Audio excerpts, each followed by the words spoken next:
This is Big Man Tyrone, and you're about to watch the MtG Cabal cast with your hosts, Woad, Thirsty, and Reptar.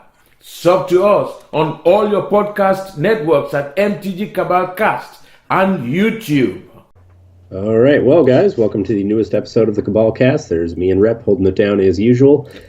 Pretty big announcement last week, and unsurprisingly, it's pretty much the entirety of the episode. Oh, yeah. So it's going to be Modern Horizons, what it means financially, information on it, buy a box promo, a few speculative thoughts on what could or could be in it, and then we'll take it away after that. Things that could be affected, by what is or isn't in there based on what they told us, and then we'll give you our picks. So let's get started. Yep. So last week after the announcement went live, it was a Twitch stream, which made it kind of hard to watch in real time because it was of a 45-minute stream. The first 25 was basically dedicated to Matt Nass talking about the banning of KCI.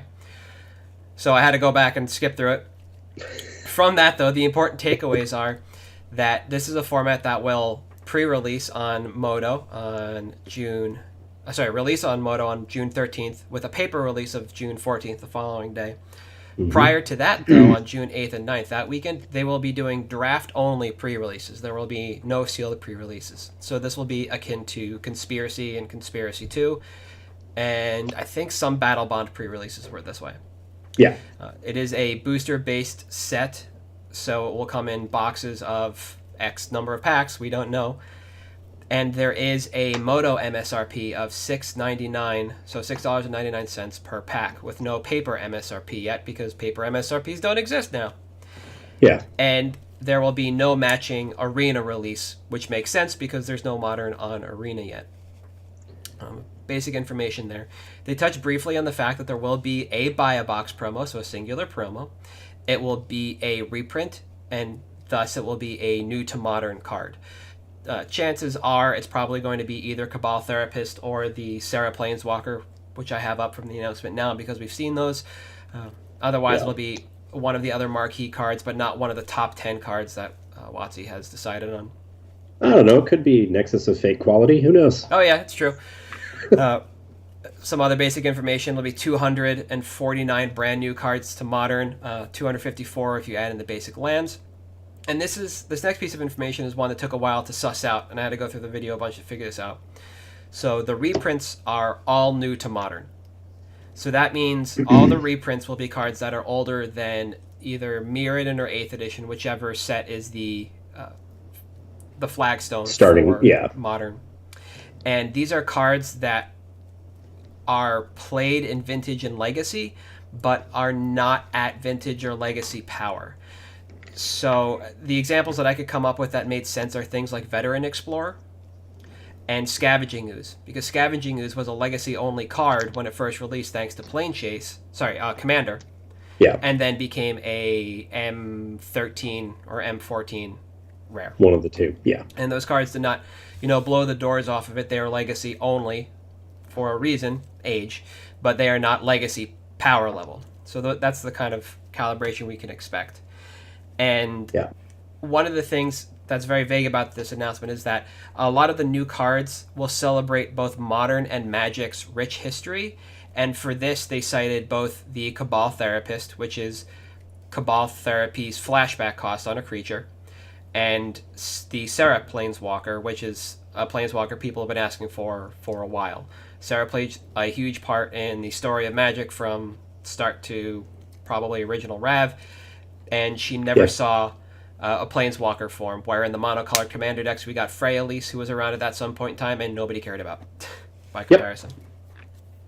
So she blew up Pernicious Deed. That was fine. Yeah, and that's a lot of the base level information that we have. And from there, we can basically begin to extrapolate what we're going to see with this in regards to the finance aspect of things. One thing I did want to mention before we dive in too deep was on Blogatog, Mero answered a question, which he does there, that I thought was actually really important for him to answer. And someone asked, is this going to be a limited print run set? Is this going to be a master style? Because with a product like this, especially after saying there's no MSRP, That was one of the first things a lot of people worried about. And he responded, no, this is not a limited print set. This is going to be a print at will set. So I don't know if it's going to be like Conspiracy 2, where they print it into the ground and it's still sitting at wholesalers a year ago, or if it's going to be, Unhinged, where we have a few smaller releases, but there's more coming. But that's, before anyone starts the sky is falling stuff, that is one thing I wanted to say, is that Mero at least did something to assuage fears regarding the print run. Yeah. And saying that this is not a limited print run product, which is really good. Yeah, it'll make things a lot easier for people at the start, and then as the print run kind of dries up in 9 months to a year, you'll see a more sharp uptick for cards that haven't immediately broken out into modern and thus require a much higher price tag. Yeah, for sure. Definitely something to keep in mind. So one of the things that we were hoping for before this announcement was that they were going to be reprinting some high-profile modern cards that might have either necessitated a reprint based on percentage of meta share or cost overall. And with that announcement of the fact that these reprints will only be cards new to modern, a quick rundown of things that are just going to blow up during this modern season after the set releases. The Zendikar fetch lands, as they basically have maybe 1.25 to 1.5 print runs worth of population being in original Zendikar and Modern Masters 3. The M10 release ley lines, so basically Sanctity and Void, despite the fact that Void was in Dissension. It's still a very limited print run. The Scars of Mirrodin Fastlands. Get your foils now. Or just your non-foils. And that too. Off the top of my head, I don't know the names of many of them. Besides Copperline Gorge is the red-green one. Blackleaf Cliffs, Dark Slick Shores, Razor Verge Thicket. Green-white one. And the blue-white one is Seachrome Coast. Yep. Yeah. So that's that cycle. And while Dark Slick Shores and Seachrome Coast don't see much play outside of the Ad Nauseam deck, they do see a little bit of play. Razor Verge Thicket is right now sometimes in the Counters Company deck, the Devoted Bogles. Druid. Bogles as well, which has pretty much disappeared. And then the Jund Fastlands are not just in Dredge, but do sometimes make it into Jund itself. There was a small period in time where Tron was a lot heavier red-green, and so they were playing 1 or 2 Copperline Gorges. By that time is long gone, thanks to Ulamog. Yeah. So Fastlands, and then things like Noble Hierarch and Mox Opals. Yep. High-profile cards that kind of make the format turn. They do some degenerate things, quotes for Noble Hierarch, and just allow a lot of decks to kind of function properly. Yeah, you can play Bogles without Noble Hierarch, and you could play Devoted Druid combo without Hierarch. You could play Spirits without Hierarch, and you can play In Time Vanifire without Hierarch. But without that card, those decks are anywhere between a half a turn and 1.5 turns slower than they naturally would be. And that's not where they want to be. So no, not at all. I think that's definitely something that, I will be the first to say this. I harp on WotC all the time on this show. Everybody who's watched any episode knows that. I think what they're doing with Modern Horizons is great, but I, of course, am going to find something wrong with it because that's who I am. Oh, absolutely. And... this was, I think, the one miss, which I hope, maybe we can get fetches or ley lines or something in the Commander product this year or in the fall supplemental, if we're even doing a fall supplemental. Who knows? Because with a June release date, this may be the fall supplemental product. Yeah. Who knows? But those are things I would definitely start moving in on last week. Yep. If I were you, if you were thinking about them or if you need them, pick up your Tarns now. I expect within a month they'll be $100. Yeah, the set does start previewing very quickly. It is sometime in the beginning of May, so we have about a month and a half to kind of gear up and start seeing cards that aren't quickly moving begin to uptick. Something like Monomorphose is most likely just going to rocket yesterday. I haven't checked the price, but one can assume that what might bring it back down to earth is if they do put additional rituals in this set, that are modern legal. So they won't be reprinting any cards on the ban list, which means there won't be any Seething Song, or there won't be Rite of Flame, which I believe is banned in modern. Yeah. But what might happen is we might get non-red rituals, so we might get a dark ritual, maybe, or we might get an Elvish Spirit Guide to go. Necro. Let's get Necro. Oh yeah, okay. Yeah, a boy can dream. Yeah. But yeah, I think ESG, there could be some rituals that might see it, but I don't necessarily know they're going to be enough for a card like Manamorphose that's played in so many decks where it's as much the cantrip yes as it is the storm count. Exactly. If Preordain was unbanned, I don't think Phoenix would play Manamorphose at all. No. Like, no, I'm just talking about that card. Like, Storm can use it absolutely because it pulls double duty there. It doesn't need to make 2 mana in Phoenix. That's just in excess. You can play the Pyromancer Ascension version, which is what Shahar Shenhar and a bunch of other people are playing this weekend, and still do just fine without Manamorphose if you had something like Preordain. True. So those are just some of the immediate cards that we thought of that we've been waiting on for a while, inevitable reprints, cards that people have been moving into and out of in the Cabal recently because either are afraid of reprints or they don't expect reprints, and now without anything coming, a bunch of people are taking a position on this.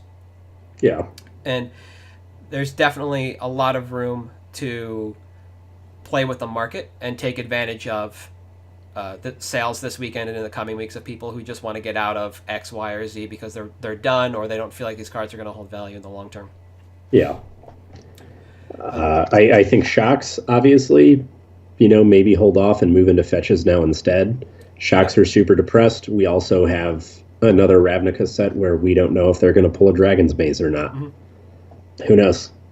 Yeah. They could and throw Shocks in the packs, at which case Shocks drop even more. Yeah, I'm willing to pick up Shocks over Bylist, but not by that much more. Just because they're, as we've seen, easily reprintable and they're staples. And if you can pick them up at Bylist and hold them until this set goes legal, or gets released, there's a chance you could still move out at a profit, but you have to be moving in at Bylist really and no more. Otherwise, it's going to be a couple-year proposition, and you just got to dodge any potential reprints. In the meantime, I don't think there'll ever be evergreen cards within Standard, so there's no fear of holding for a year or two. No. The 4 or 5 year plan, however long it's been between Rav blocks, might be the maximum you can sit on these cards now. We don't have to go back to Rav to get these cards either. They put the core set or what do they call them, Buddy Lands into Ixalan? Check Tangos, lands, whatever. No, the Tangos are the BFZ ones because it takes 2. You're right, yeah. Right. The check lands that were in Innistrad were in Dominaria, and the core set check lands were in Ixalan. So these are fairly agnostically named cards that can make it into any set. They could be evergreen if they want to, and they don't really affect Standard that much. They're unfetchable, and they kind of keep things running pretty smoothly because there's a really high chance they enter the battlefield untapped. Yeah. Those are the ones I would worry about holding even at a year or two. Yeah, true. But I think the interesting part of the announcement was the no reprints not new to Modern, like we touched on, because there was a lot of discussion at first, and I'm not sure if you were watching. I know you weren't watching the stream. There was a lot of discussion in the stream itself about people and what that meant, because the speculation was all over the place. There was, Necro, A Boy Can Dream, Counterspell. Yep. Someone was like, what was the reserve? Oh, Palinchron. Someone was adamant Palinchron was going to get printed, no matter how many times they were told it was on the reserved list. And there's even some people that have said, oh, this is when they're going to break the reserve list. No! It's just exactly what they said. Not new to Modern reprints that are, like we discussed, the Veteran Explorer Scavenging Ooze. Yeah. Scavenging Ooze, by the way, perfect example of what you can expect. Yeah. Even Pernicious Deed. Yeah, Pernicious Deed is another one that I would love to see Pernicious Deed here. It is a fair card. It's not busted. I don't think either that at this point, much like you and I talked about before we went live, Rep, it's worth speculating on what cards are or are not going to be printed. Yeah. I don't think you need to off now unless you're panicking because, frankly, the majority of Magic's history is a potential reprint for this set. Yes. Because the Modern Border hasn't been around for the majority of Magic's history. So there is an incredibly rich pool of cards that they could pull from, and I wouldn't necessarily panic sell your stuff now. Be patient. Yeah.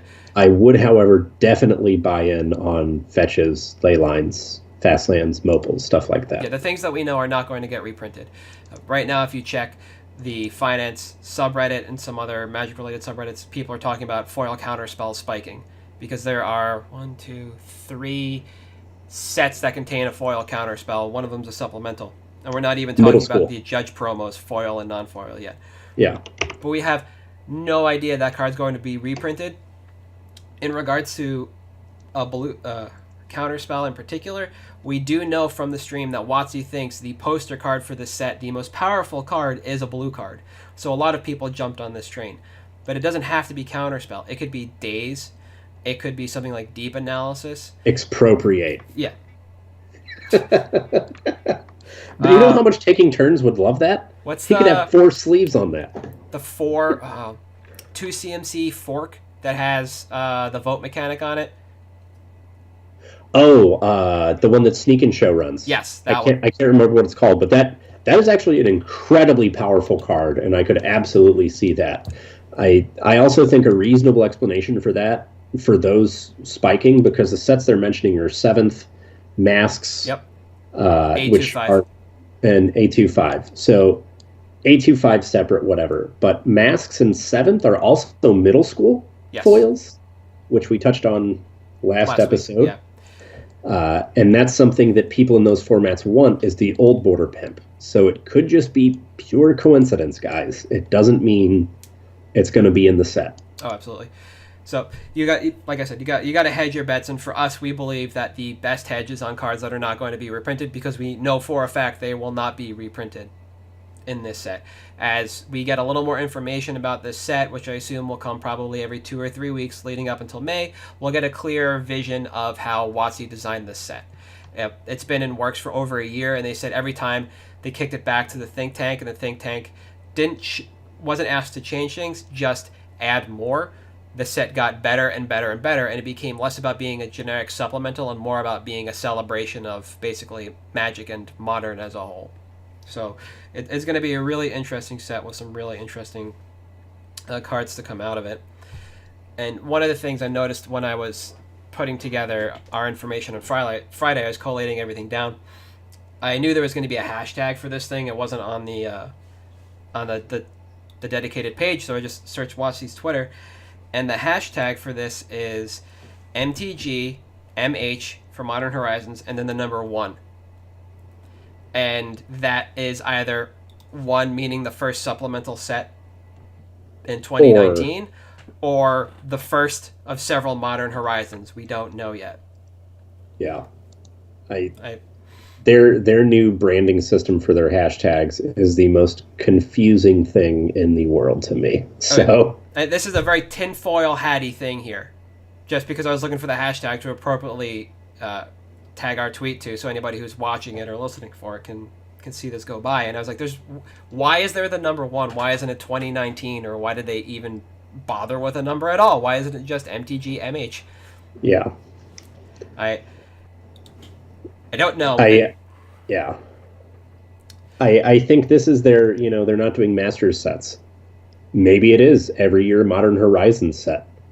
Maybe it's some new injection into the format, because the one thing I will say of all the speculation coming out of this that I kind of agree with is the number of people saying that this is them turning Modern into Legacy, which I'm fine with. Yeah. I love Legacy. It's amazing. It's a great format.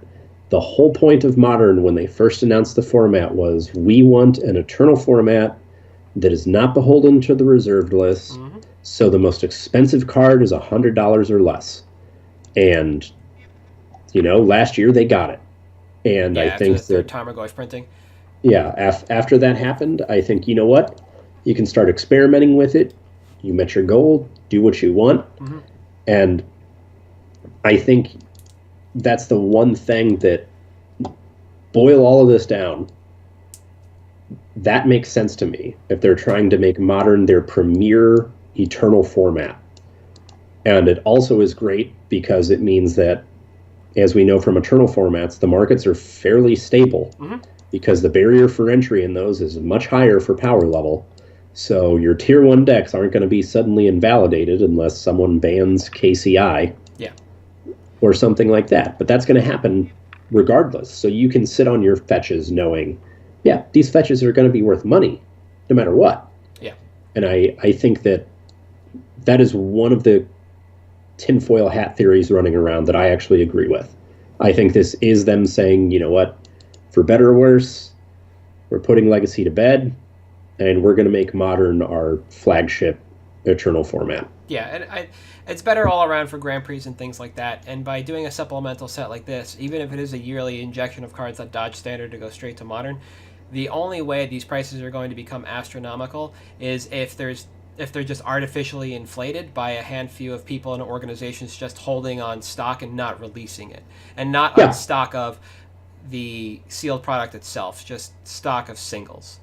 Yeah. And there's going to come a time where there will be downward pressure in the market from a constant release of this. If this is what they want to do, that will keep this format pretty cheap. And who knows, maybe every other Modern Horizon set just becomes a full reprint set to keep the format accessible. And you'll have people, complain and moan about it, but anybody who's doing finance should be very well aware of the risks that are investing into Modern, or if not even investing, just holding more than is necessary of any one given card. You can see a reprint at any point in time, and it becomes extremely risky, and you are, hoisting yourself by your own petard. So you're either accepting that risk or not, and that's something that I think it's good for the health of Modern as a format that's the case. Absolutely. People always constantly complain about how, the most expensive part of the deck is the lands, blah, blah, blah. Sure. But you can also use them in multiple decks, which is why, like you said, hold on to what you need. You don't need more than a play set of them unless you want multiple decks assembled at once. And if they reprint them and you lose a bunch of money, well... that's on you. Yeah. You're the one that did it. Yep. The only reason I actually have more than 4 of any Zendikar fetch land is because I have 2 decks that I want to run in parallel that run Scalding Tarns. And you know what? That's on me. Yeah. I chose... Sure. Yeah. I didn't choose the Thug Life. The Thug Life, I run Abzan Maverick right now in Legacy, and I run Rock and Modern, or GBX. So, of course, I have a bunch of Verdant Catacombs. Yeah. I'm going to get boned if they get reprinted. It's my fault. Yeah. Sorry. It's a fine position to assume. If you have, 4 or 8 or whatever you need, you're not overly indebted to this. You're not somebody sitting on, 45 Ancestral Visions. It's just waiting for that inevitable crash, For sure. It is what it is. Modern finance is its own thing. Yeah. And this is just going to be kind of an interesting situation to unfold in front of us. And like I said, over the next couple of weeks, we'll probably get some more information, some more announcements heading into this. We're going to have 3 Grand Prix over the stretch of 2 weeks that will be sealed in this format. We found that out from an internal leak somewhere, either CFB Events or WotC themselves, that told us the name of the product somewhere late on Thursday night. It could have also been a plant, because on Thursday night, leaking the name of the set is Hootie Hoo. We knew it was a Modern set. So if you're drumming up basically interest in it, and then of course to have Saffron Olive be the one that tweets it out. Yeah. Come on. Yeah. It's whatever. It's just going to be interesting, and we're going to definitely keep up with that and middle school stuff, because it's probably going to be some of the more important finance drivers up until War of the Spark. At a point in time, once we have War in front of us as a fully released product, we have 5 weeks before Modern Horizon releases. That's the math on that, I believe. War of the Spark is a Grand Prix, okay, I figured it out. Magic Fest is the event. Grand Prix are held within Magic Fests. That's why they still use this terminology. I just found out not too long ago. Yeah. War of the Spark will be a Grand Prix format for 5 weeks as sealed, if they choose to, before we move into the Modern Horizons Okay. release. Then we have 2 weeks of Modern Horizons events back to back. We know that for a fact, and then we can move back into War of the Spark Sealed. I did not check the event calendar because this is when things got a little weird. CFB does not have Q3 and Q4 event types listed. They have event locations, but they do not have types in regards to format and whether it's singles or teams. So we'll see what it's going to look like. But War of the Spark may actually just be kind of pushed aside pretty quickly. Yeah, It just doesn't really. It just means that, like, as in regards to finance, War of the Spark is just going to be kind of quiet unless something is insane in the first couple of weeks. But we'll know that if there's another crisis in there, we'll know very quickly. But a lot of the action is just going to be on Modern Horizons. That's very true. Yeah, and that is what it is. And as we move away from Modern Horizons and towards the end of this episode, something that actually came about towards the end of this week that Thirsty threw at me is Good Grief Games took the time on February 25th, 26th, and 28th to put out parsed information about the London Mulligan and what it does in particular to the modern format by way of a handful of very specific topics. In the first article, the first part, they talk about ley lines and what it means to try and mulligan down to a hand with ley lines and what your percentages look like there. And also they compare those numbers to the Vancouver Mulligan rule. Yeah. And what your games will kind of look like from there. The second part talks about Tron and just Tron. And just Tron. The third part is not just the summation of all this information, but Burn and Dredge, two other decks alongside Tron that suffer from deeper mulligans, but a more robust mulligan solution benefits them more than a lot of other decks. And basically what we found out through this article, when you take the time to read it, as was beautifully summed up to me before this, somewhere between an increase in playable games by 2 to 3%, or cards that you're looking for in your opening hand will be there with a 2 to 3% increase. So that doesn't break Modern as a whole. That just means you get more competitive games out of these decks that mulligan very poorly the further they go down.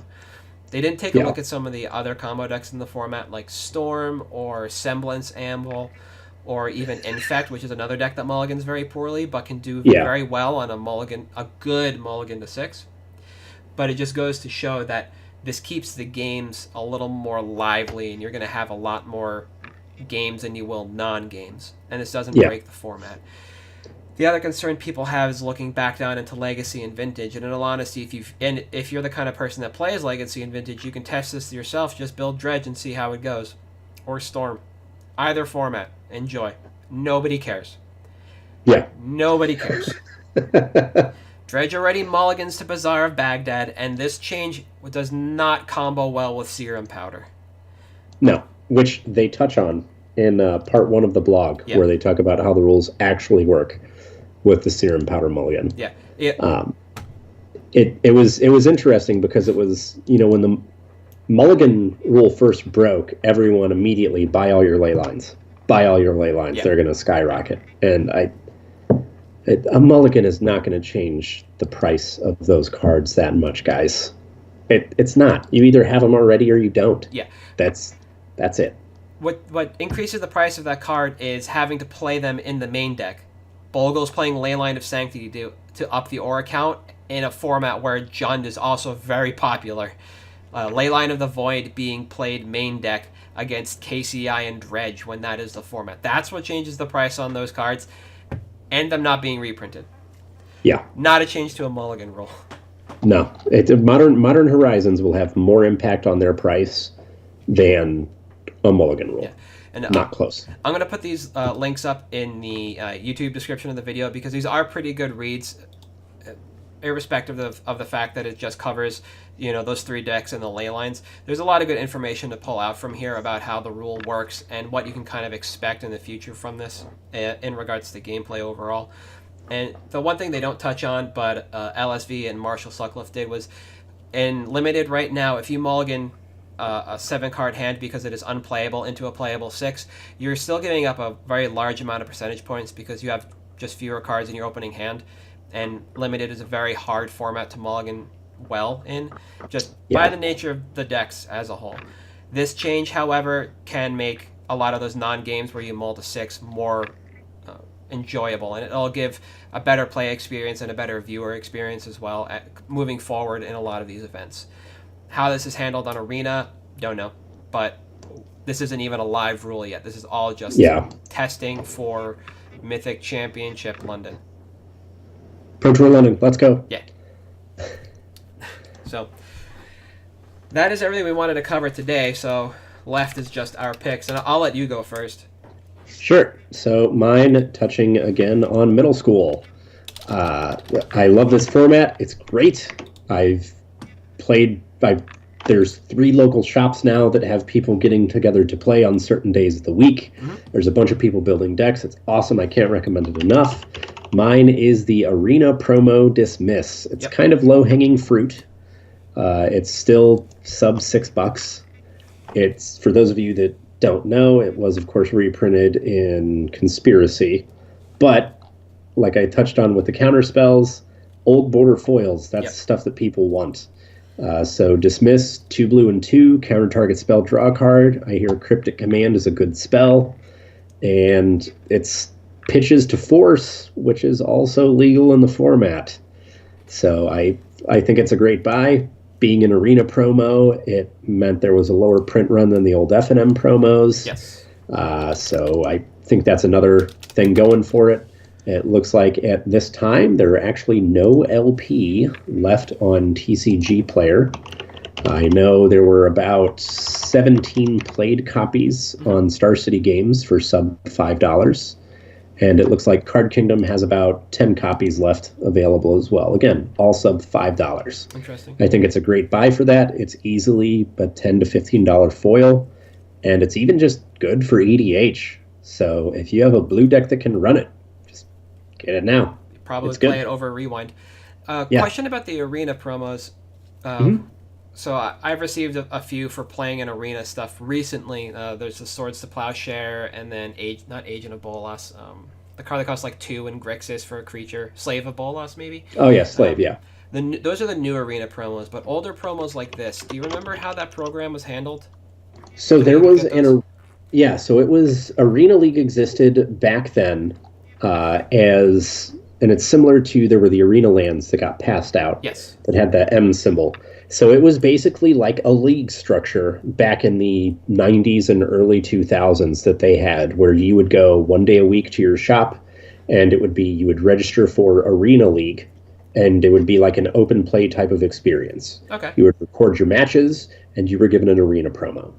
And it was just a way back then that they used to build the community and gave out, free cards to people. It's later became the WPN program, where you have like the Slave of Bolas foil with the DCI written in the background. But it was basically their early efforts to have a more casual setting for people to come and play. Okay. And so that operated for a number of years then, but in kind of a low caliber and low quantity thing. A note about older foils like that, and this is something I'm experiencing now that I'm trying to foil out my Astral Slide deck, is I'm getting a lot of notes from people who are selling LP copies of foils. The card itself might be LP, but the foiling could be cloudy. Yep. And some people care, some people don't. That is just a byproduct of the foiling of the era. And it doesn't necessarily make the card LP or worse.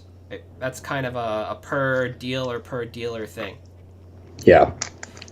So you can usually take very lightly like an eyeglass cloth to it, and a lot of that stuff will wipe off, which is interesting. Yeah, I have a few I can try that on, but it's not something I've experienced with newer foils. Some people also said, like, if you're going to be transporting cards in your car, for instance, and you head outside from your warm house or play space, toss your cards in the car where it's cold, that the cold can do that as well to older foils. And again, this isn't necessarily damage. We're not talking about any kind of destruction of the card. This is just the foil gets a little foggy. Yeah. So if you're going to pick up stuff from this era at LP or near mint and you get it, you receive it, it's foggy, it's stuff like that. kind of up to you how you want to perceive that grading, but just know it is something that happens fairly commonly with older foils like that. Yeah, and keep an eye out for it, because it may be a thing you care about. Yep, exactly. So, And my pick for the week as we head out is going to be Mox Amber. This is a card that I've been high on to varying degrees since Dominaria release, when I think it was 15-ish, or settled into 15 after the pre-release hype of 30 and had no homes.